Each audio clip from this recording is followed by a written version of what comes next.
Every week on TV, I'd watch my heroes as they jumped into their rocket ships and took to the stars. And I wanted to be like them. They had courage, imagination, and no problem ever stood in their way for long. You know, in the end, when we actually did send men into space, it turned out that those were exactly the qualities it took. I'm John Hudson. This is Pad 39 of the Kennedy Space Center.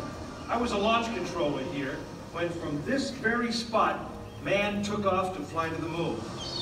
It was a journey that began 12 years before that rocket ever left the ground. And it started on the other side of the world. Back then, we were one of two superpowers that always seemed to be on the edge of a terrible war. In 1957, the Soviet Union launched the first ever man-made satellite into Earth orbit. They called it Sputnik, which means traveling companion. In a world where peace hung in a delicate balance, it seemed to create a dangerous advantage. Every ham radio operator in America could hear it beat. People were afraid. Were the Soviets looking down on us, watching us? If they could make a satellite pass over our cities, could they do the same with a bomb? Our own space program kicked into high gear, and less than 2 months later, we were ready to launch our own satellite.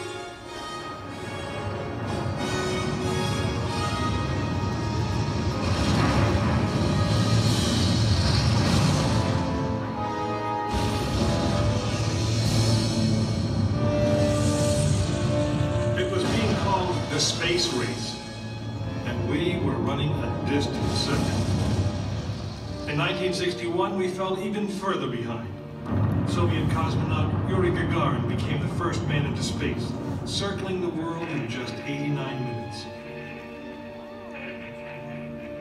We had our own astronauts, and they were eager and ready to take the big ride.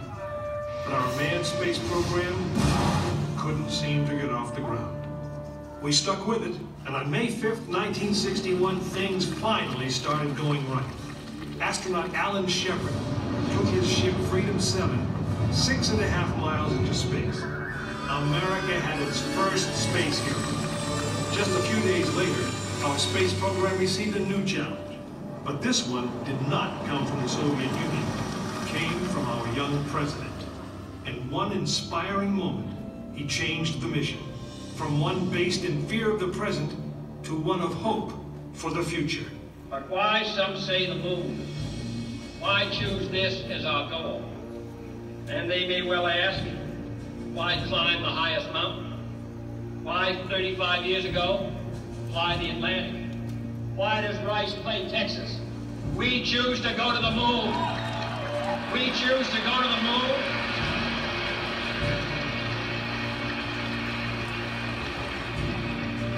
We choose to go to the moon in this decade and do the other thing. Not because they are easy, but because they are hard. We hadn't been more than 16 minutes into space, and now we were going to the moon. We would have to design a rocket the size of a 36-story office building, put it together with the precision of a microscope, and accelerate it to the speed of a bullet. Then we would have to guide it to a moving target 250,000 miles away. Many people thought it was an impossible dream, but 400,000 of us set about making that dream a reality. It would be the longest, most hazardous voyage that any man had dared to attempt. But step by step, mission by mission, we orbited the Earth, perfecting the skills and technologies we would need on this incredible journey.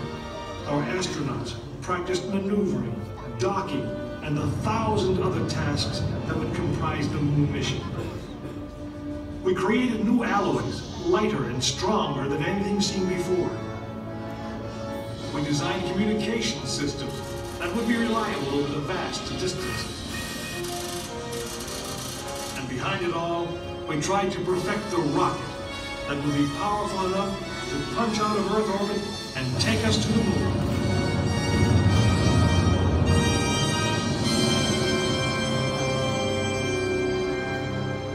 One day, however, the dream of flying to the moon almost slipped away. It was January 27th, 1967. Astronauts Virgil Gus Grissom, Edward White, and Roger Chaffee are on board Apollo 1 for a plugs-out test, a full-scale dress rehearsal for the actual launch. Suddenly it happened. There was a fire in the capsule. 3 men whose lives had been in our hands were lost. Surely the opening vistas of space promise high costs and hardships, as well as high reward. But this country of the United States was not built by those who waited and rested and wished to look behind them.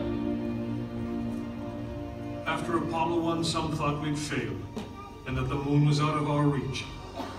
But we owed it to those men to learn from their sacrifice and to carry on. We started taking the Apollo vehicle apart, piece by piece. Was the design flawed? Had safety been compromised? Tough questions.